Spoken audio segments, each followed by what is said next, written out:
آج کے خطبہ جمعہ میں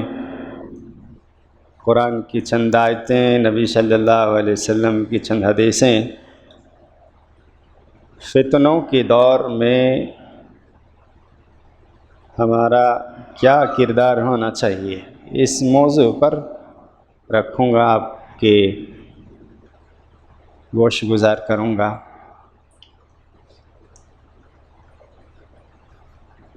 ویسے بھی مسلمان شروع سے لے کر نبی صلی اللہ علیہ وسلم کے صحابہ کرام سے لے کر ہم لوگ تک جو دیکھ رہے ہیں،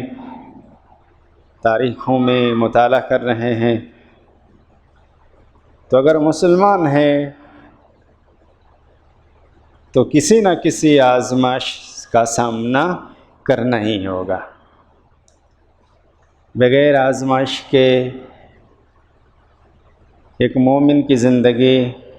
یوں سمجھیے نامکمل ہے، مکمل نہیں ہوگی، کیونکہ اللہ رب العالمین نے اپنے کلام مجید میں سورہ بقرہ آیت نمبر 155-56 میں فرمایا وَلَنَبْلُوَكُمْ بِشَيْءٍ، ہم تمہیں کسی نہ کسی چیز سے آزمائیں گے۔ من الخوف، کبھی دشمنوں کے ڈر سے، جیسے کہ حالات ابھی ہے، انبیاء کرام کے ساتھ بھی ایسا رہا ہے، اور آج ہم لوگ دشمنوں کے ڈر سے کئی جگہ پریشان ہیں کہ ہمارے ساتھ کیا سلوک کر رہا ہے اور کیا کرنے والا ہے۔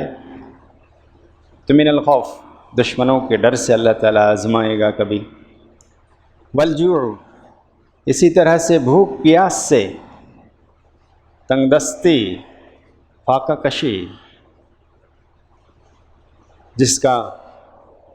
سامنا ابھی غریب مسلمان نہیں بلکہ پوری دنیا والے کر رہے ہیں۔ انکم لوگوں کا کم ہو گیا، پریشانی پر پریشانی ہے، تو ایک تنگ دستی کا سامنا ابھی بھی ہے۔ ایسے ہی اللہ نے کہا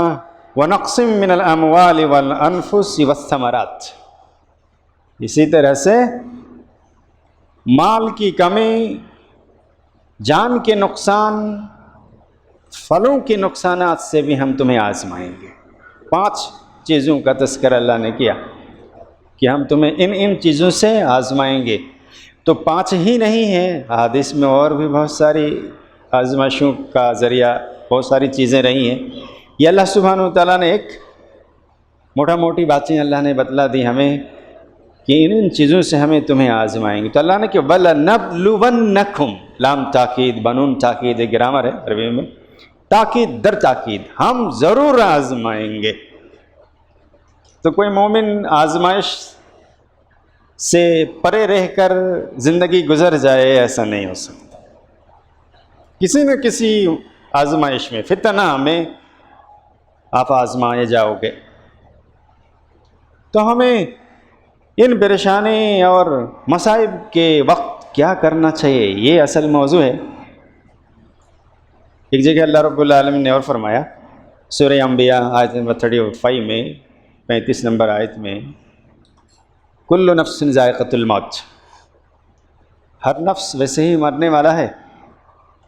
کوئی بچے گا نہیں۔ کل نفس ذائقۃ الموت، موت کا مزہ چکھنا ہی ہے۔ وَنَبْلُوَكُمْ بِالشَّرِّ وَالْخَيْرِ،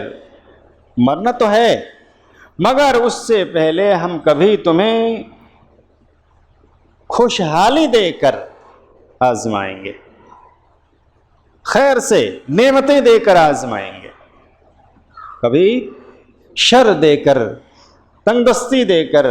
پریشانیاں اور مصیبتوں سے تمہیں آزمائیں گے، بالخیر والشر، کبھی خیر سے کبھی شر سے، مگر آزمائش ہوگی۔ مرنے سے پہلے، مرنا تو ہے ہی ہے مگر مرنے سے پہلے آزمائش کا سامنا کرنا ہی پڑے گا۔ آج ہم لوگوں کے سامنے بیماری اور یوں دکھ درد کی پریشانی اور آزمائش سے زیادہ دشمنوں کا فتنہ ہمارے سامنے بہت بڑا ہے۔ اس فتنے کا سامنا آج ہم لوگ کر رہے ہیں جو پچھلے لوگوں نے کیا، حالانکہ اتنا ابھی تک نہیں آیا ہے جو پچھلے لوگوں نے کیا۔ صحابہ کرام پر تو وہ آزمائشیں آئیں جن کے گوشت نوچ لیے گئے، آری سے چیر دیے گئے، تو وہ آزمائش تو نہیں، لیکن کم اس طرح کی آزمائش ابھی دشمنوں کے ذریعے ہماری آزمائش ہو رہی ہے، فتنہ، اس فتنے کا سامنا ہے۔ تو اللہ نے کہا کہ بالشر والخیر، کبھی شر سے کبھی خیر سے ہم تمہیں آزمائیں گے، کبھی شر کے ذریعے کبھی خیر کے ذریعے، وَإِلَيْنَا تُرْجَعُونَ، پھر میری طرف تو تمہیں لوٹنا ہی ہے۔ تو بہرحال اللہ رب العالمین ہمیں آزمائے گا مختلف، خیر کے ذریعے بھی اور شر کے ذریعے بھی۔ ابھی آزمائش شر کے ذریعے کافی حد تک ہماری آزمائش ہو رہی، کبھی بیماریاں جو وبا آئی ہیں اس وبا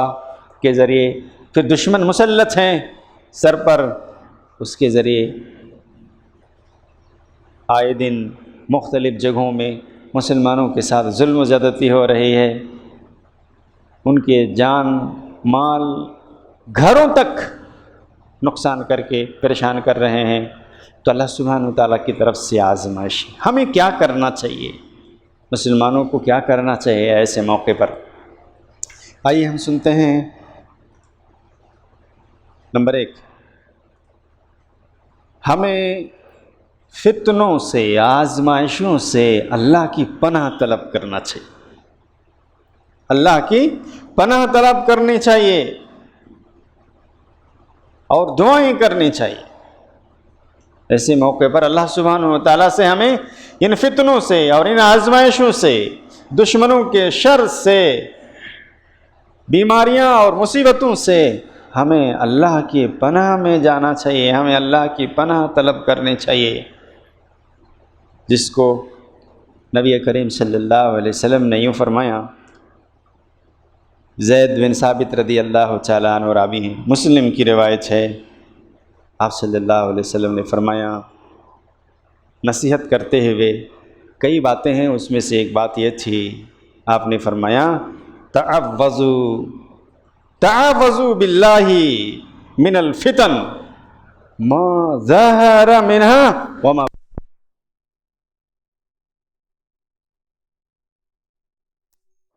اللہ رب العالمین سے پناہ مانگو، تعوذوا باللہ، اللہ سبحانہ و تعالیٰ کی پناہ پکڑو، من الفتن، فتنوں سے، ما ظہر منها وما بطن، ان فتنے، وہ فتنے، چاہے وہ ظاہری فتنے ہوں یا پوشیدہ فتنہ ہو، ان فتنوں سے اللہ سبحانہ و تعالیٰ کی پناہ طلب کرو۔ تو صحابہ کرام کہتے تھے، راوی کہتے ہیں کہ ہم لوگوں نے کہا نعوذ باللہ من الفتن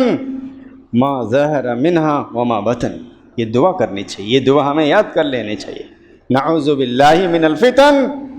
ما ظہر منها وما بطن، یہ دعا بھی ہے۔ صحابہ کرام اس طرح سے اللہ کے رسول نبی صلی اللہ علیہ وسلم سے کہا اور دعا کی۔ تو ہمیں فتنوں سے اللہ کی پناہ میں آنی چاہیے،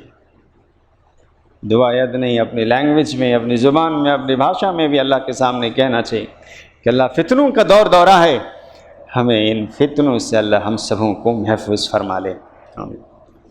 اسی طرح سے انس رضی اللہ تعالیٰ عنہ راوی ہیں، ابو داؤد میں ہے، نسائی میں ہے، احمد میں بھی ہے، آپ صلی اللہ علیہ وسلم خود دعا کرتے تھے، اللہم انی اعوذ بک من البرص والجنون والجذام ومن سیئ الاسقام، دعا کرتے تھے آپ صلی اللہ علیہ وسلم مصیبت، بیماریوں کے فتنے سے، بیماری کی آزمائش سے اللہ کی پناہ میں آنی چاہیے کہ اللہ میں تیری پناہ میں آتا ہوں، اللہم انی اعوذ بک، اے اللہ میں تیری پناہ میں آتا ہوں، من البرص، برص کی بیماری سے، والجذام، کوڑ کی بیماری سے، والجنون، پاگل پن کی بیماری سے، ومن سیئ الاسقام، اور جتنی بھی جتنی بھی بری بیماریاں ہیں، خطرناک بیماریاں ہیں، ان تمام بیماریوں سے اللہ ہم تیری پناہ میں آتے ہیں۔ یہ دعا بھی یاد کر لینی چاہیے۔ نبی صلی اللہ علیہ وسلم خود دعا کرتے تھے، آپ خود اللہ کی پناہ میں آتے تھے ان بیماریوں سے۔ تو بیماری کی مصیبت ہو تو ایسے میں ہمیں ان دعاؤں کو یاد کر کے اللہ سبحانہ و تعالیٰ کے سامنے گڑ گڑانا چاہیے، سجدے میں جا کر دعا کرنی چاہیے، اللہ سبحانہ و تعالیٰ سے کبھی بھی دعا کرنی چاہیے۔ تو فتنوں سے ہمیں اللہ کی پناہ میں آنا چاہیے۔ ایسے موقع پر دشمنوں کا فتنہ ہو، بیماری اور پریشانیوں کا فتنہ ہو، ان تمام فتنوں سے ہمیں اللہ کی پناہ میں آنی چاہیے۔ نمبر 2، ایسے موقع پر ہم لوگ اپنے عقیدے کی اصلاح کرنی چاہیے۔ ہم لوگوں کو دیکھنا چاہیے کہ ہمارے عقیدے میں کچھ کمی تو نہیں ہو رہی ہے، ہمارے عقیدے میں کچھ گڑبڑی تو نہیں ہو رہی ہے، شرک اور بدعتوں میں تو نہیں جا رہے ہیں۔ توحید پر اٹل رہنا چاہیے، اپنے عقیدے کو درست کر لینا چاہیے۔ تو اللہ سبحانہ و تعالیٰ عقیدے کی بنیاد پر، صحیح العقیدہ ہو آدمی تو اس عقیدے کی بنیاد پر اللہ کی مدد آتی ہے، اللہ سبحانہ و تعالیٰ مدد کرتا ہے۔ تو عقیدے کی اصلاح، عقیدے پر، توحید پر ہمیں ثابت قدم رہنا چاہیے، جسے اللہ سبحانہ و تعالیٰ نے سورہ تغابن آیت نمبر 11 میں فرمایا، سورہ نمبر 64 آیت نمبر 11 فرمایا،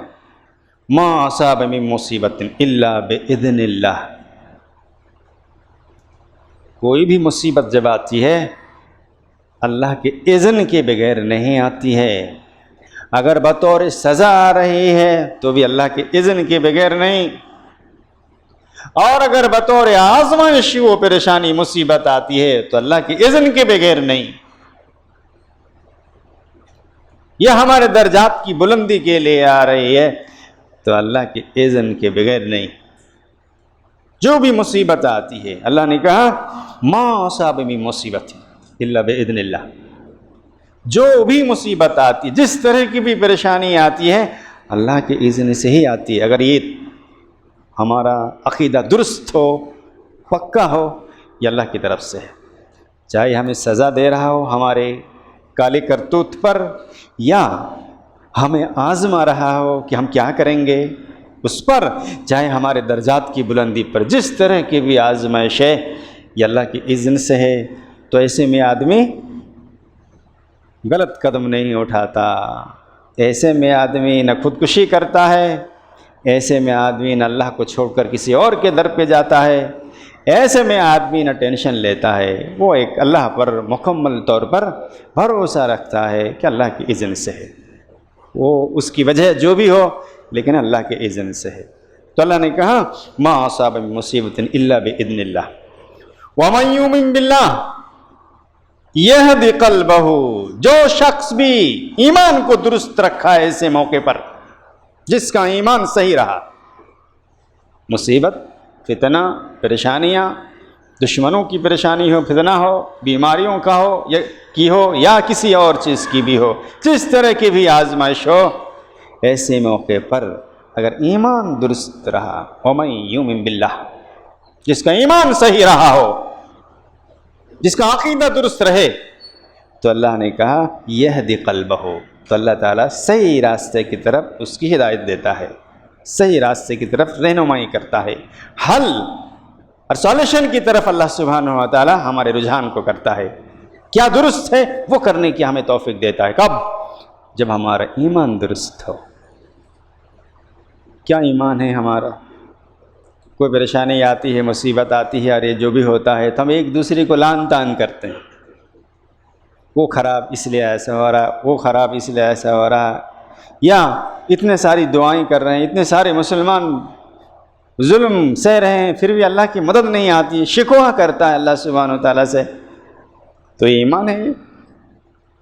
یہ ایمان ہے۔ وَاشْكُرُوا لِي وَلَا تَكْفُرُونَ، جو بھی حالت آئے تمہارے اوپر، شکر گزاری ہی کا اظہار کرنا، ناشکری کا نہیں کرنا، ہر حال میں اللہ کا شکر گزاری، اللہ کی شکر گزاری۔ تو اللہ سبحانہ و تعالیٰ نے کہا کہ پھر وَمَن يُؤْمِن بِاللَّهِ، جو اللہ سبحانہ و تعالیٰ پر ایمان مکمل صحیح ڈھنگ سے رکھتا ہے، جس کے ایمان رہتا ہے صحیح درست، تو پھر یہدی قلبہ، اس کے دل کو صحیح راستے پہ گامزن کر دیتا ہے اللہ تعالیٰ، کیونکہ واللہ بکل شیء علیم، اللہ جانتا ہے ہر چیز کو کہ بندہ کیا مانگ رہا ہے، کیا طلب کر رہا ہے، بندے کا ایمان کیسا ہے، اللہ سب جانتا ہے۔ تو یہ دوسری بات تھی کہ ہمیں اپنے عقیدے کی اصلاح کرنی چاہیے اور عقیدہ توحید پر ہمیں اٹل رہنا چاہیے، شرک کی طرف کبھی رجحان نہیں ہو ہمارا، تو یقیناً اللہ کی مدد آئے گی، یقیناً اللہ تعالی ہمارا راستہ درست کرے گا، ہمیں صحیح رہنمائی دے گا۔ اس کے نمبر 3، انشاءاللہ ہم مزید اگلا جمعہ آپ کے سامنے سلسلہ بار رکھیں گے کہ ایسے موقع پر ہمارا کردار کیا ہو، ہمارے اعمال کیسے ہوں، ہمیں کیا کرنا چاہیے، تو یقیناً اللہ تعالی ہم پر رحم کرے گا اور پھر ہماری مدد کرے گا۔ اللہ تعالیٰ سے دعا ہے کہ اللہ ہم سبوں کی کمیوں کو معاف فرما دے، ہم سبوں کی غلطیوں کو اللہ درگزر فرما دے۔ اللہ ہم سبھی لوگ کمزور ایمان والے ہیں، اللہ ہماری کمزوری کو دور فرما دے، اللہ ہمارے ایمان کو درست فرما دے۔ اللہ ہمارے تمام بھائی بہن ماں باپ جہالت اسلام پر گزر گئے ہیں، ان کی قبروں کو نور سے بھر دے، اللہ انہیں جنت الفردوس میں مقام عطا فرما، ہمارے تمام بیماروں کو شفائے کلی عطا فرما دے، خصوصاً اس وبا سے جو دوچار ہیں اللہ انہیں صحت یابی عطا فرما، اور اللہ اگر کسی کی قسمت میں اس بیماری کے لگنے کی اللہ تو نے فیصلہ کر رکھا ہے لگنے کا، تو اللہ اسے دور فرما دے، اپنے رحم و کرم سے اللہ اس مصیبت کو ٹال دے، اللہ خصوصاً تمام مسلمانوں پر سے اس بیماری کو دور کر دے، اللہ عموماً تمام انسانوں جن سے اللہ اس بیماری کو اللہ تو ختم کر دے، اس وبا کو ختم کر دے۔ اللہ ہم سبوں کو تحیات اسلام پر قائم دائم رکھنا اور ہم سبوں کا خاتمہ ایمان پر فرمانا، آمین یا رب العالمین۔